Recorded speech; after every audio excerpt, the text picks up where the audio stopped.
Good morning. Good morning बच्चों। Sir किधर है आप? मैं इधर हूं। Good morning. हो गया? कल हमने 2-3 क्वेश्चंस कर लिया, 2 ही किया सर। देखो आज हमको पढ़ना है दो बहुत इंपॉर्टेंट चीज। एक है पॉइंट ऑब्जेक्ट और एक है एक्सटेंडेड ऑब्जेक्ट। वैसे बहुत ज्यादा ध्यान देने वाला बात नहीं है, बहुत सिंपल है। पॉइंट ऑब्जेक्ट मतलब पॉइंट, और एक्सटेंडेड ऑब्जेक्ट मतलब लंबा ऑब्जेक्ट जिसका हाइट भी हो, है ना। 10th में जो आप पढ़े थे वो सब एक्सटेंडेड ऑब्जेक्ट पढ़े थे। आपको याद होगा कि ऐसा करके एक कनकेव मिरर हुआ करता था, है ना। और ये मान लीजिए उसका C है, ये मान लीजिए ऐसा करके आप ऑब्जेक्ट रखते थे। तो ये ऑब्जेक्ट का कुछ साइज है बेटा, सिंपल है, बहुत सिंपल है। ये ऑब्जेक्ट का कुछ साइज है, तो साइज है इसलिए हम इसको पॉइंट ऑब्जेक्ट तो नहीं बोल सकते, पॉइंट की तरह दिख रहा क्या। और वही अगर मान लीजिए मैंने ऐसा करके एक मिरर बनाया और यहां पर एक ऑब्जेक्ट रखा जिसका कोई साइज ही नहीं है, तो ये पॉइंट ऑब्जेक्ट। और ये क्या है? Extended object. याद है आपको? आप इसको हेड कहते थे, आप इसको टेल कहते थे 10th क्लास में, है ना। तो बेटा वही बात है, पॉइंट ऑब्जेक्ट मतलब पॉइंट ऑब्जेक्ट, और एक्सटेंडेड ऑब्जेक्ट मतलब जो पॉइंट ऑब्जेक्ट ना हो, जिसका कुछ साइज हो। वेरी सिंपल, बहुत ही सिंपल बात है ये, है ना। सबका अपना अपना तरीका होगा रिफ्लेक्ट कराने का। जैसे मान लीजिए हम यहां भी एक प्लेन मिरर ही ले लेते हैं, है ना। अब जब कर्व्ड मिरर शुरू किए नहीं है तो क्यों कर्व्ड मिरर को एग्जाम्पल बनाना। तो क्या होगा, क्या होगा, इसका जो इमेज होगा वो कहीं यहां बनेगा, है कि नहीं। जितना डिस्टेंस ये होगा उतना ही डिस्टेंस ये भी होगा।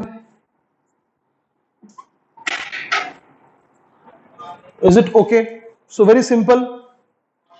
तो एक्सटेंडेड ऑब्जेक्ट का रिफ्लेक्शन मैंने दिखा दिया आपको, ठीक है। ब्लू है वो, ब्लैक नहीं है। ब्लैक नीचे से भर के आया मैं, और नीचे भी काफी कम है, बट है, आप भर सकते हैं। हाँ, तो वापस आइए। तो जैसे मान लीजिए कि कैसे मैंने रिफ्लेक्शन किया होगा, तो यहां से एक ऐसा गया होगा और I is equal to R के हिसाब से ऐसा आया होगा। ये रिफ्लेक्टेड लाइट रे है, तो मैंने इसको ऐसा करके पीछे प्रोड्यूस किया, यहां मिला, ठीक है। एक और रिफ्लेक्शन मैंने करा दिया होगा ऐसा। अब ऐसा जो रिफ्लेक्शन हुआ है तो ऐसा ही वापस आएगा, तो इसको अगर मैं पीछे प्रोड्यूस करूं तो यहां पर वो मिल रहा है, इसलिए मैंने हेड का इमेज यहां पर हेड बनाया। हेड से लाइट निकला था, लाइट हेड से निकला था, तो रिफ्लेक्टेड लाइट जहां मिलेंगे वो वहां पर हेड बनेगा। आई बात समझ में? और पॉइंट ऑब्जेक्ट में तो आप समझते ही हैं क्या करना है।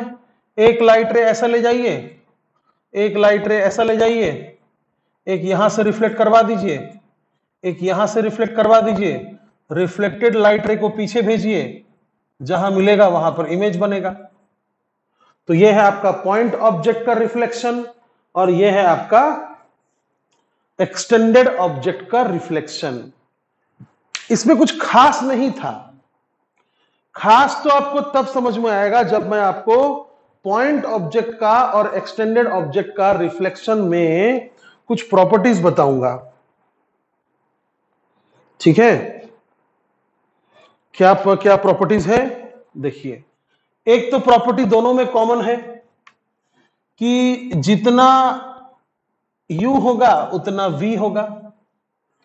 जितना डिस्टेंस होगा ऑब्जेक्ट से मिरर तक, ऑब्जेक्ट से मिरर तक का डिस्टेंस को हम क्या कहते हैं? Object distance. और मिरर से इमेज तक का डिस्टेंस को हम क्या कहते हैं? Image distance.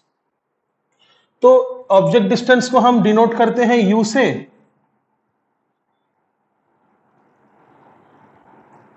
और इमेज डिस्टेंस को हम डिनोट करते हैं v से।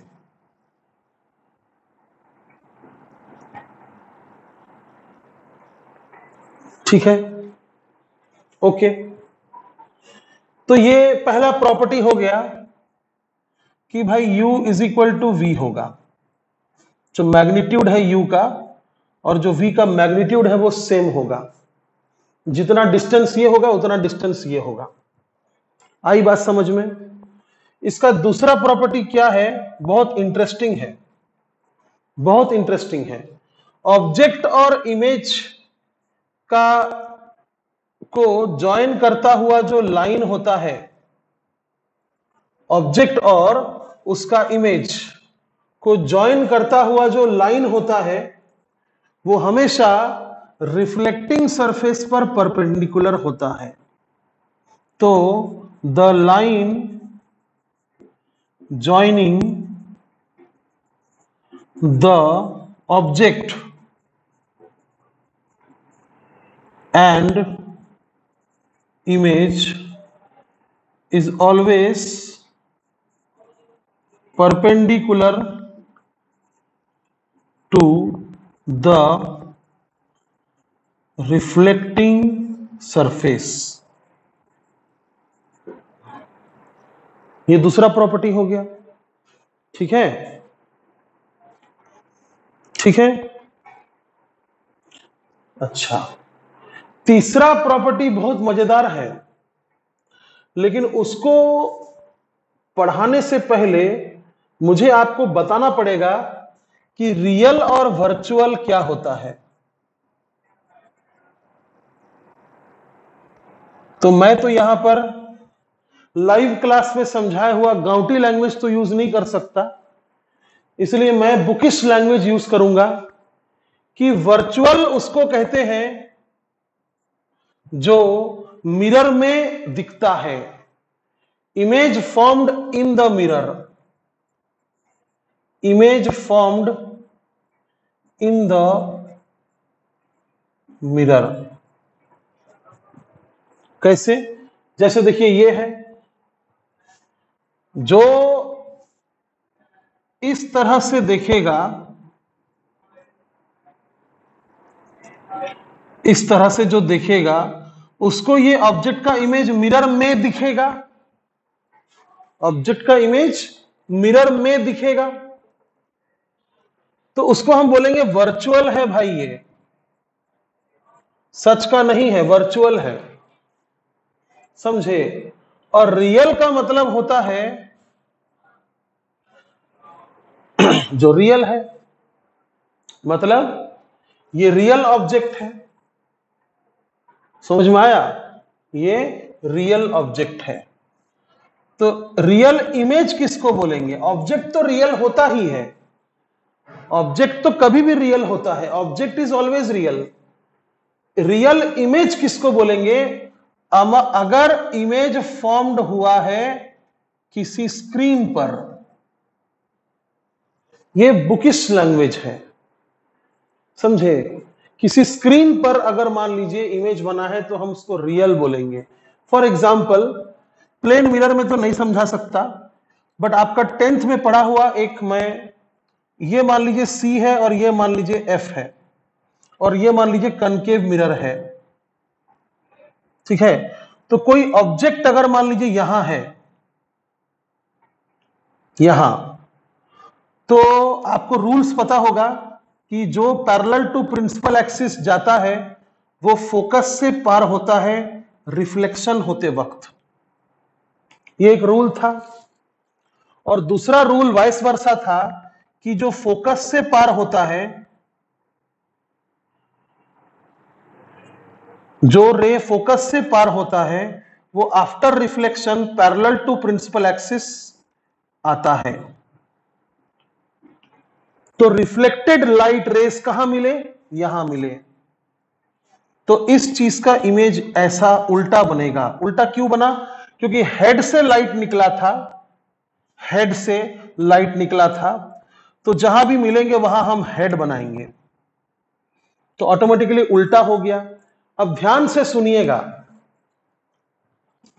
कोई आदमी अगर इस चीज को इधर से देख रहा है, ध्यान से देखिएगा, कोई आदमी अगर इस चीज को इधर से देख रहा है तो उसको ये इमेज नहीं दिखेगा, यस, नहीं दिखेगा अनलेस एंड अनटिल आप यहां पर कोई स्क्रीन ना रख दे।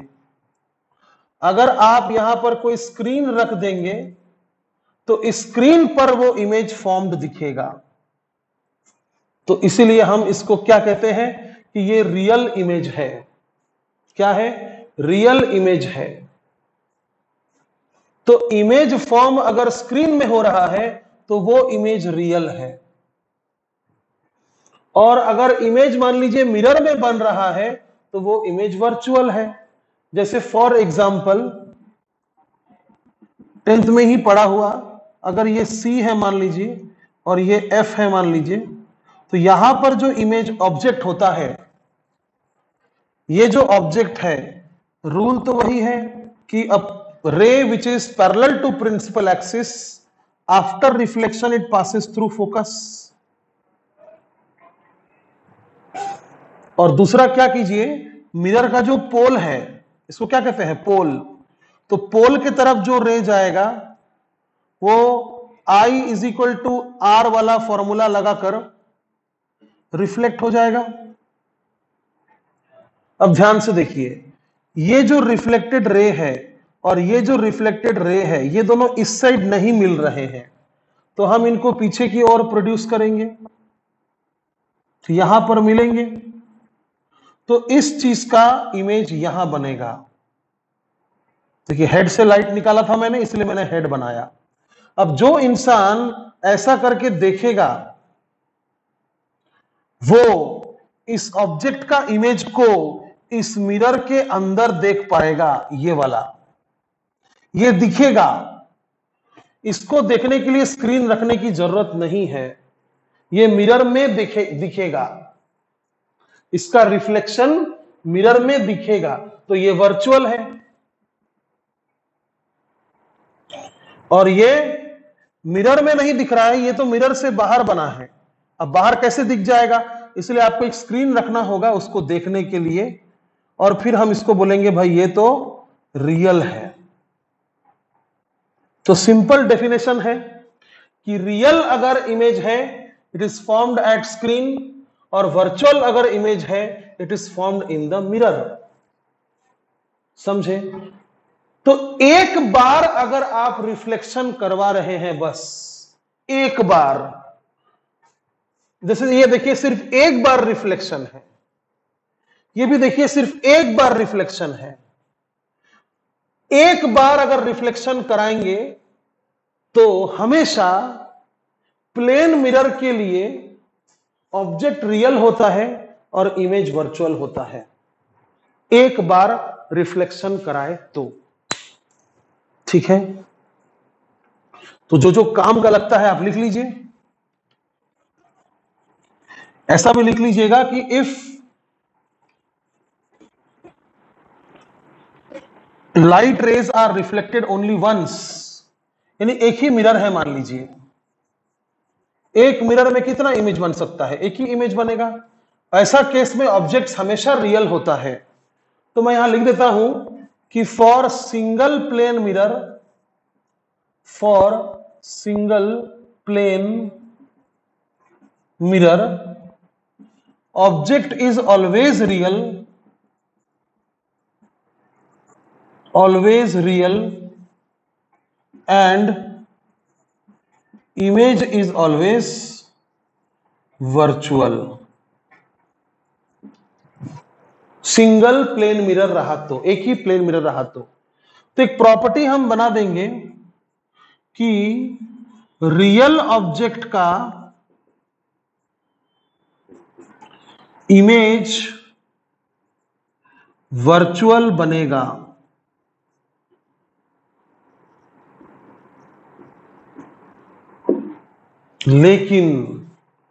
लेकिन अगर एक से ज्यादा मिरर रहा तो आइए देखते हैं क्या होगा। ये एक मिरर है और ये एक मिरर है, ध्यान से देखिएगा। ये मिरर इधर से पॉलिश्ड है, ये मिरर इधर से पॉलिश्ड है, ठीक है?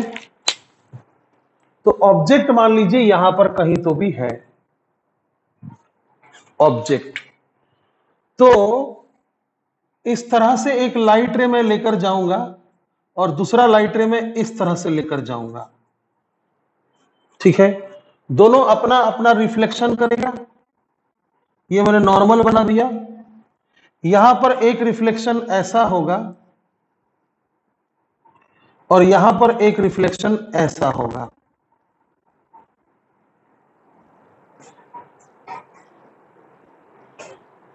ठीक है। इसको अगर बैक प्रोड्यूस कर दिया जाए और इसको अगर बैक प्रोड्यूस कर दिया जाए तो यहां पर इंटरसेक्शन होगा। तो इस ऑब्जेक्ट का ये पहला इमेज है। तो ये आपका O इज रियल ऑब्जेक्ट। और नियम के अनुसार, यहां देखिए, नियम के अनुसार I1 is it's virtual image of O। लेकिन यह भी तो एक मिरर है, तो यहां फिर से रिफ्लेक्शन होगा। तो एक नॉर्मल यहां बनाना बनता है और एक नॉर्मल यहां बनाना बनता है। तो देखिए ध्यान से, यहां रिफ्लेक्शन ऐसा होगा, थोड़ा एंगल ज्यादा हो गया, ऐसा होगा, दिख रहा है। यहां रिफ्लेक्शन ऐसा होगा और यहां रिफ्लेक्शन ऐसा होगा, ठीक है। तो रिफ्लेक्टेड लाइट रेस को अगर मैं पीछे प्रोड्यूस करता हूं, रिफ्लेक्टेड लाइट रेस को अगर मैं पीछे प्रोड्यूस करता हूं तो यहां पर इंटरसेक्शन हो रहा है। तो this is the second image. समझे? ये इमेज है। लेकिन ध्यान से देखिए, इसका ऑब्जेक्ट कौन है? ये नहीं है। इंसिडेंट लाइट रे ये था। और ध्यान से देखिए, ये डायरेक्शन को देखिए, ये यहां से आ रहा है। यानी I2 का ऑब्जेक्ट ये है और ये तो वर्चुअल है। I1 is virtual. तो इस बार I1 is also virtual object.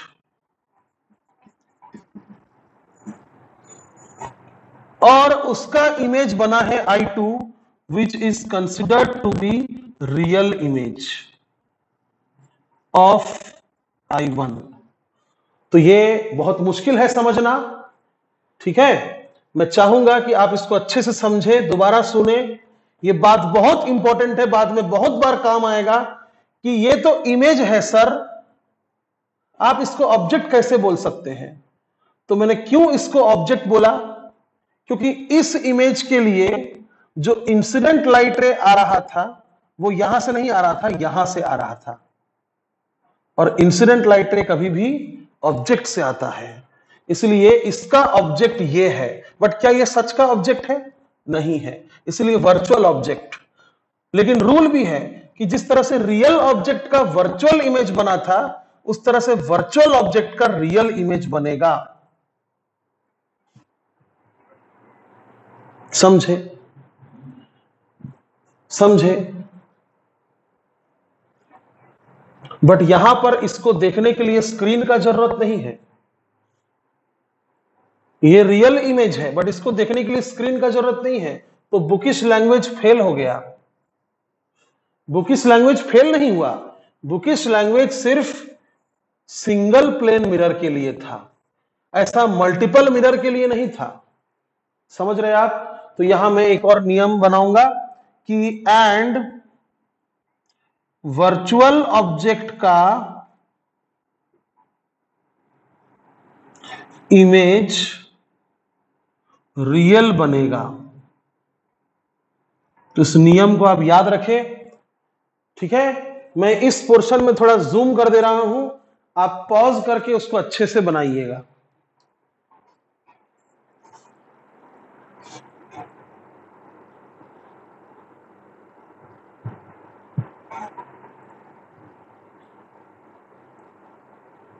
देखिए, ध्यान से देखिए, O से किस तरह लाइट जा रहा है, मिरर M1 से रिफ्लेक्ट हुआ और I1 बना, फिर रिफ्लेक्टेड लाइट रे को मैंने फिर से मिरर M2 में रिफ्लेक्ट करवाया तो I2 बना। तो I2 का इमेज I2 का ऑब्जेक्ट कौन है? I1, लेकिन I1 तो वर्चुअल है इसलिए I2 रियल है। समझे? ठीक है।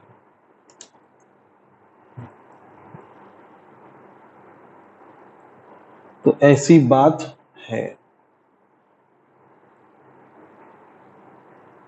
तो ये था प्रॉपर्टीज ऑफ पॉइंट ऑब्जेक्ट। पहला, object distance is equal to image distance होगा।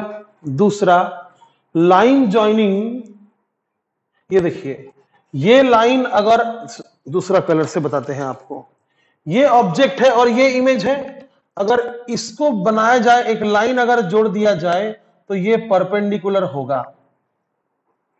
सिमिलरली ये ऑब्जेक्ट है और ये इमेज है, तो ऐसा अगर लाइन बनाया जाए तो ये परपेंडिकुलर होगा।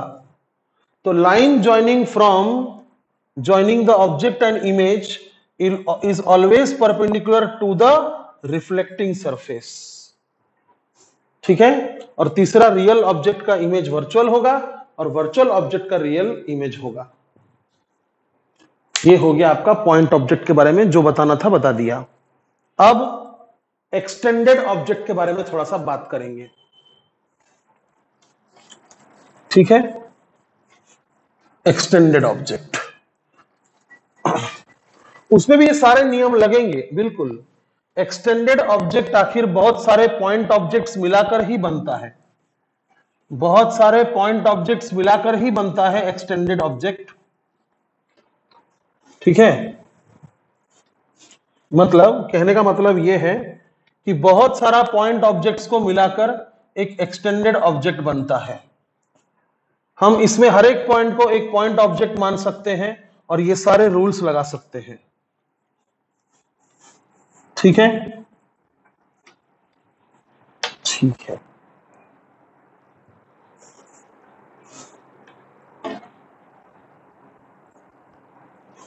तो चलिए एक्सटेंडेड ऑब्जेक्ट पढ़ते हैं। उसमें भी पहली बात कि प्लेन मिरर का अगर बात चल रहा है तो यहां पर अगर ऑब्जेक्ट है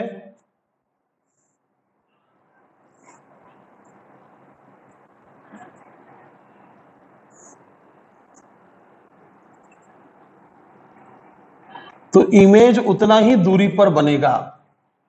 तो यहां भी ये नियम लगता है कि u is equal to v। ये u है और ये v है। ये नियम ऑफ कोर्स यहां भी लगेगा। दूसरी बात, ये जितना साइज का है ये भी उतना ही साइज का होगा। मतलब अगर इसका हाइट h है और इसका हाइट h डैश है तो h is equal to h dash. Size of object is equal to size of image. ये दूसरा नियम है। ठीक है। तीसरा नियम बड़ा मजेदार है, चौथा भी बहुत मजेदार है। सुनिए तीसरा नियम क्या है। इफ ऑब्जेक्ट इज परपेंडिकुलर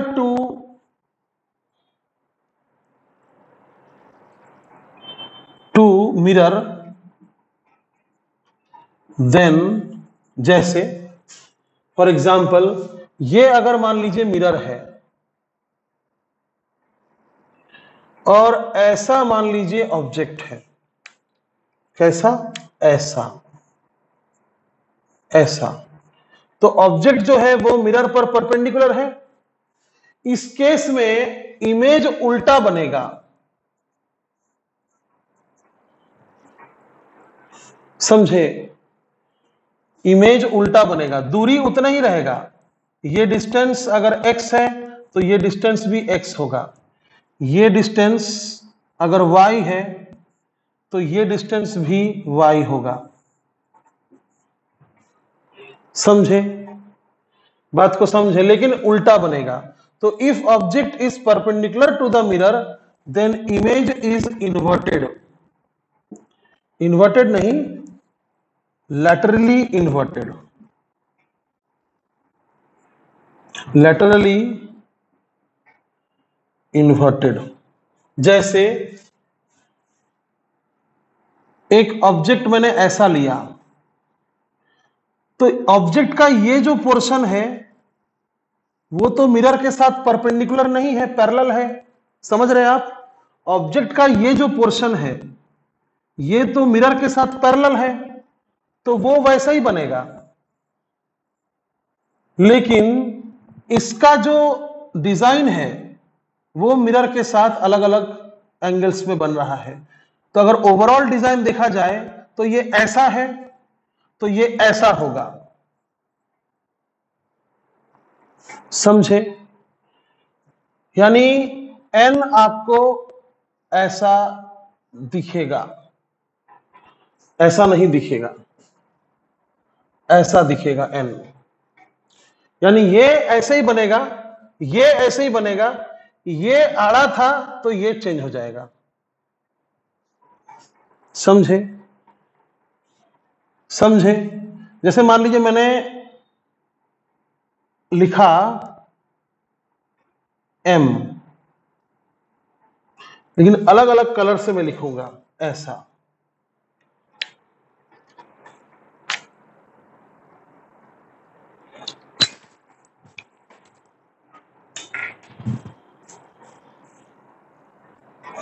तो बेटा इसका इमेज बनेगा, पहले बनेगा ग्रीन, फिर बनेगा, बोलो बोलो, यस, फिर बनेगा ब्लू, फिर बनेगा ब्लैक, और फिर बनेगा आखिरी में रेड। ऐसा इमेज होगा। मतलब देखो ये ब्लैक वाला ऐसा है तो यहां ऐसा बना है, ब्लू वाला ऐसा है तो यहां ऐसा बना है। समझा?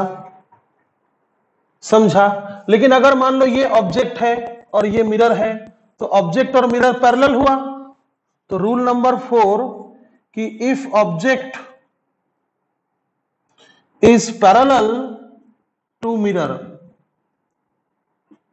देन इमेज इज अपराइट, मतलब जैसा बना, जैसा है वैसा ही बनेगा। रूल नंबर 4, ठीक है?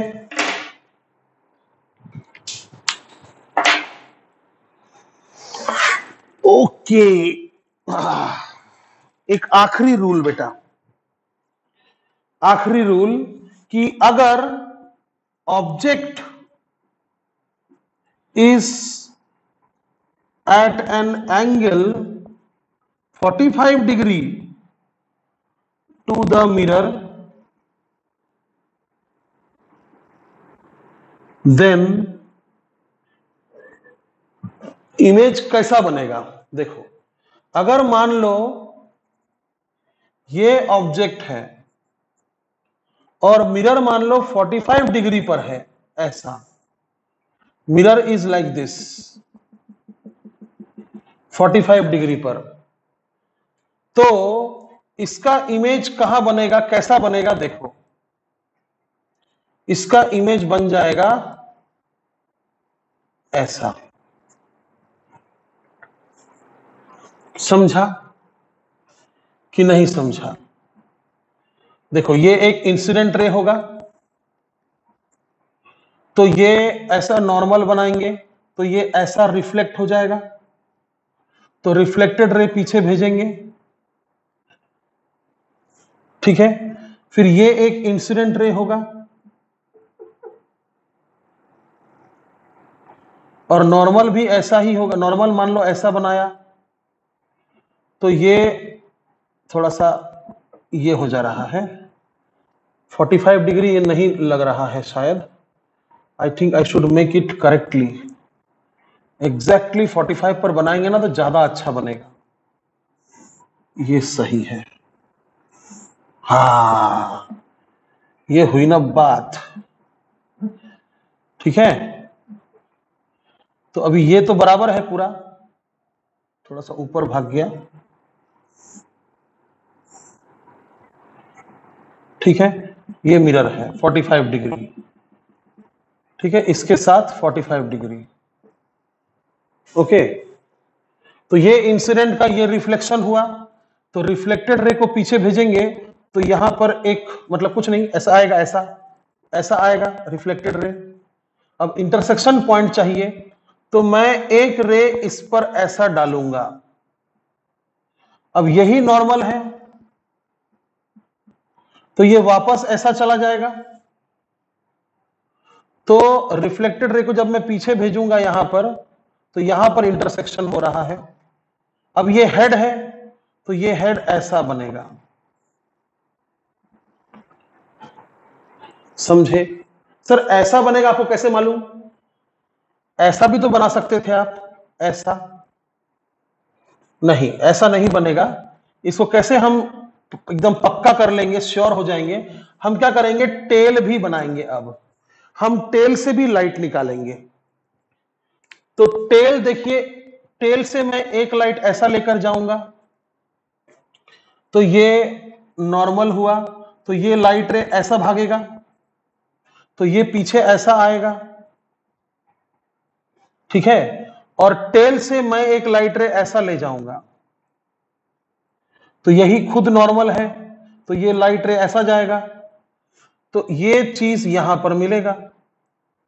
तो हेड अगर यहां बना है, टेल अगर यहां बना है, तो ऐसा जोड़िएगा ना आप। बहुत ज्यादा कंफ्यूजिंग नहीं है। ब्लैक वाला हेड का रिफ्लेक्शन है और ब्लू वाला टेल का रिफ्लेक्शन है। तो क्या सीखा कि if the object is at an angle 45 degree to the mirror, then the image is rotated by 90 degree. Image rotates by 90 degree. यह था आपका एक्सटेंडेड ऑब्जेक्ट का प्रॉपर्टी, एक्सटेंडेड ऑब्जेक्ट का प्रॉपर्टी। तो क्या क्या सीखा कि साइज सेम रहेगा, साइज सेम रहेगा, समझे? साइज हमेशा सेम रहेगा। ये साइज भी सेम है, ये साइज भी सेम है, ये m का साइज भी सेम है, n का साइज भी सेम है। अच्छा, इमेज डिस्टेंस और ऑब्जेक्ट डिस्टेंस हमेशा सेम रहेगा, ठीक है। दूसरा कि तीसरा कि ऑब्जेक्ट अगर परपेंडिकुलर हुआ, ऑब्जेक्ट अगर परपेंडिकुलर हुआ तो लैटरली इन्वर्टेड हो जाएगा, लैटरली इन्वर्टेड। ऑब्जेक्ट अगर पैरेलल हुआ तो सेम सेम बनेगा, यानी अपराइट। और ऑब्जेक्ट और मिरर के बीच में अगर 45 डिग्री का एंगल है, तो ऑब्जेक्ट 90 डिग्री से रोटेट हो जाएगा, समझे? यानी ऐसा अगर मिरर होता और ऐसा अगर ऑब्जेक्ट होता, तो ऐसा इमेज बनता, 90 डिग्री से रोटेट।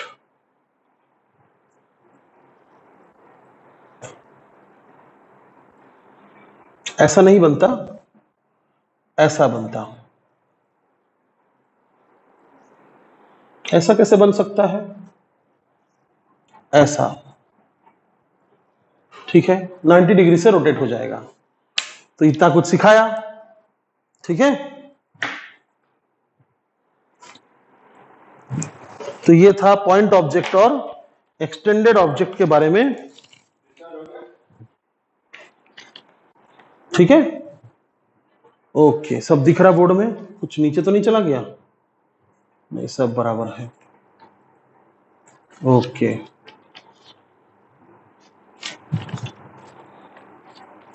समय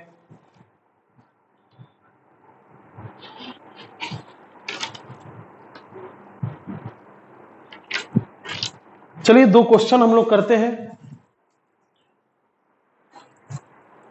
बहुत अच्छा फेमस क्वेश्चन, एग्जाम में आने वाला क्वेश्चन करते हैं।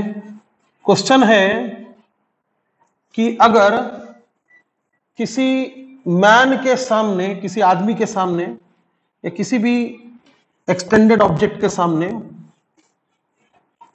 अगर एक मिरर रख दिया जाए तो आदमी का हाइट अगर h है तो उसको अपना पूरा इमेज देखने के लिए कम से कम कितना हाइट का मिरर चाहिए। क्वेश्चन मैं आपको समझा दे रहा हूं कि ये मान लीजिए एक आदमी है, ये आदमी का मान लीजिए हेड है, ये आदमी का मान लीजिए आई है, आई, और ये मान लीजिए आदमी का मान लीजिए फुट है। तो अगर ये पूरा मिरर है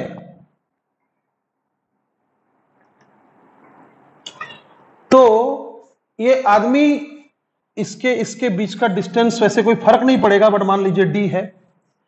ये आदमी अपना फुल इमेज देखने के लिए कम से कम कितना बड़ा मिरर ले सकता है, यानी to see his full image, to see his full image the minimum height of mirror is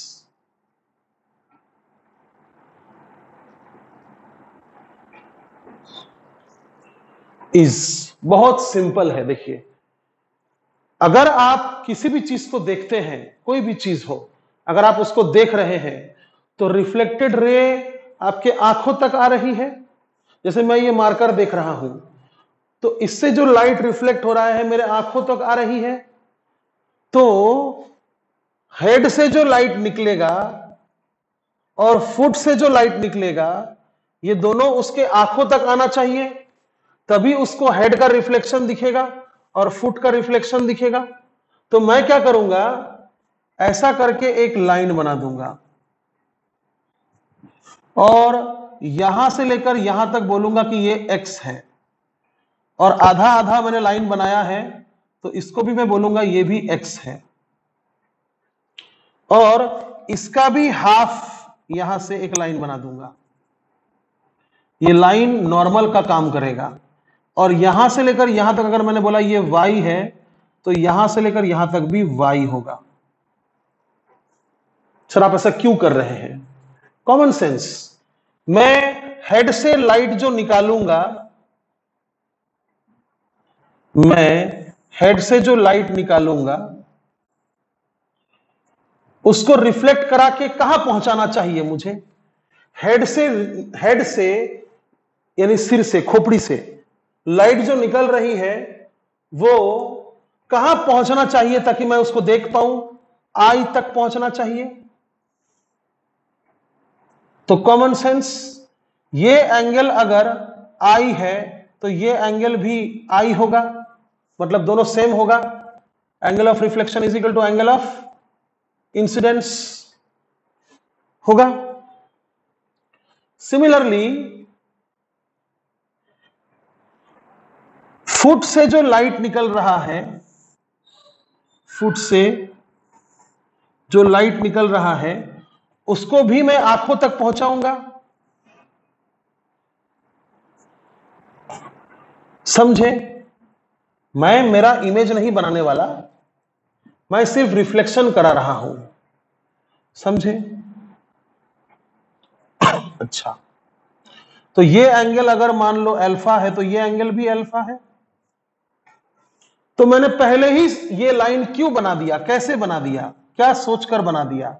क्योंकि देखिए, ये एंगल अगर अल्फा है, ये एंगल भी अल्फा है, तो ये दोनों सेम होगा। समझे? एंगल सबटेंडिंग जो साइड है, एंगल सेम है तो एंगल सबटेंडिंग साइड भी सेम होगा। कॉमन सेंस नवे कि अगर मैंने किसी ट्रायंगल में ये भी थीटा लिया तो ये दोनों साइड सेम ही होगा ना। समझे? तो सिमिलरली इसको भी मैंने एक्स एक्स पहले, यानी प्री प्लानिंग था मेरा। इस क्वेश्चन को कैसे सॉल्व करे सर? प्री प्लानिंग था, पूरा प्री प्लानिंग था कि हेड का रिफ्लेक्शन मैं आंख में बनाऊंगा, ये भी थीटा, तो जो नॉर्मल बनेगा उसमें ये भी एक्स होगा और ये भी एक्स होगा। ये तो आप समझ ही पा रहे हैं, ये भी अल्फा तो ये भी वाई होगा और ये भी वाई होगा। तो क्या समझे बच्चों कि इसके ऊपर और इसके नीचे मिरर की जरूरत नहीं है। ये बात है, मिरर की जरूरत इसके ऊपर और इसके नीचे नहीं है, क्योंकि जब मैं मिरर में, ध्यान से देखिएगा, ये मेरा आंख है ना, ऐसे करके आंख है। जब मैं मिरर में यहां देख रहा हूं तो मुझे मेरा फुट दिख जा रहा है, और जब मैं मिरर में यहां देख रहा हूं तो मुझे मेरा हेड दिख जा रहा है। तो मुझे इसके पहले और इसके बाद की मिरर की क्या जरूरत है? कोई जरूरत नहीं है। तो अब चलो मिरर का हाइट हम पता कर लेते हैं। It's very easy. देखिए, यहां से लेकर यहां तक x है और यहां से लेकर यहां तक y है, तो ये x प्लस वाई हो जाएगा। समझे? ये x और ये y, तो ये कितना होगा? x plus y. तो ध्यान से देखिए, आदमी का हाइट कितना है? आदमी का हाइट कितना है? 2x plus 2y, 2x plus 2y। और मिरर का हाइट कितना है? x plus y. तो क्या मैं बोल सकता हूं कि minimum height of mirror required is half of height of man. और बहुत इंटरेस्टिंग बात यह है कि इस पर कोई फर्क नहीं पड़ा। आदमी और मिरर के बीच में कितना डिस्टेंस है उससे कोई मतलब नहीं है। बट एक बात है जो शायद आपने गौर नहीं किया होगा, वो क्या है? ध्यान से सुनिए, बड़ा इंपॉर्टेंट बात है। लोअर एंड ऑफ मिरर जो है, ये लोअर एंड ऑफ मिरर है ना, तो लोअर एंड ऑफ मिरर जो है वो आई और फुट के बीचों बीच है। Is at the mid point, middle of I and foot. समझे? यानी ये मिरर अगर यहां तक होता तो हमें अपना पूरा इमेज देखने के लिए आधा मिरर का जरूरत नहीं पड़ता, कुछ दूसरा आंसर होता। मतलब ये फिक्स्ड है कि lower end of the mirror is between I and foot. ये बहुत इंपॉर्टेंट कंडीशन है। आई होप कि आप इसको समझ पा रहे हैं। इंसिडेंट और रिफ्लेक्टेड लाइट, मैंने, देखिए सुनिए, मैंने मेरा इमेज नहीं बनाया। रिफ्लेक्टेड लाइट को प्रोड्यूस करके मेरा इमेज मैंने नहीं बनाया। क्वेश्चन ने बोला ही नहीं था कि आदमी का इमेज बनाओ। क्वेश्चन ने बोला था कि आदमी का पूरा इमेज देखने के लिए आदमी का हाइट अगर कुछ है तो मिरर का हाइट कम से कम कितना होना चाहिए। तो अगर मिरर का लोअर एंड आई और फुट के बीच वाले रीजन में है तो मिरर का हाइट आदमी का हाइट से आधा चाहिए। तो please note this, minimum height of mirror required is half of height of man if. समझ गए? अब आपके लिए एक होमवर्क। देखते हैं आप लोग में से किसका किसका दिमाग अच्छे से काम करता है। एक रूम है, रूम के बीच में है आई, रूम के बीच में है आई, और रूम के सामने है मिरर। समझे? तो ये अगर ए है, ये अगर बी है, तो ये जो वॉल है ये बैक वॉल है। आदमी अगर उधर देख रहा है, आदमी अगर उधर देख रहा है तो ये बैक वॉल है। तो पूरा बैक वॉल देखने के लिए कम से कम कितना मिरर का जरूरत पड़ेगा? पूरा बैक वॉल का इमेज दिखने के लिए, पूरा बैक वॉल का इमेज देखने के लिए कम से कम कितना मिरर का जरूरत पड़ेगा? समझे?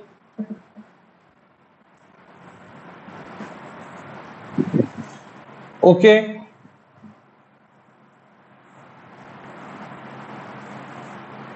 Very nice question.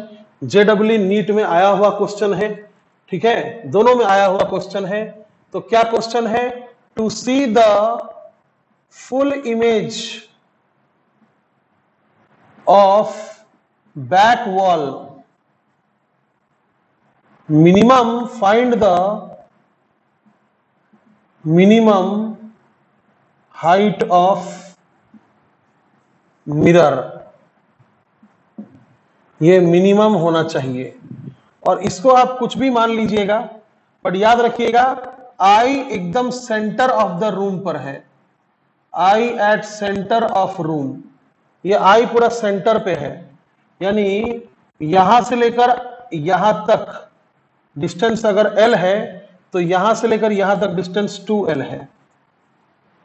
तो this is very nice homework. Let's see कितने लोग सॉल्व करते हैं। इसको जितने लोग समझ गए हैं उतने लोग ये सॉल्व कर लेंगे। बस याद रखिएगा आंसर h/2 नहीं है, h/2 नहीं है, ठीक है। धन्यवाद।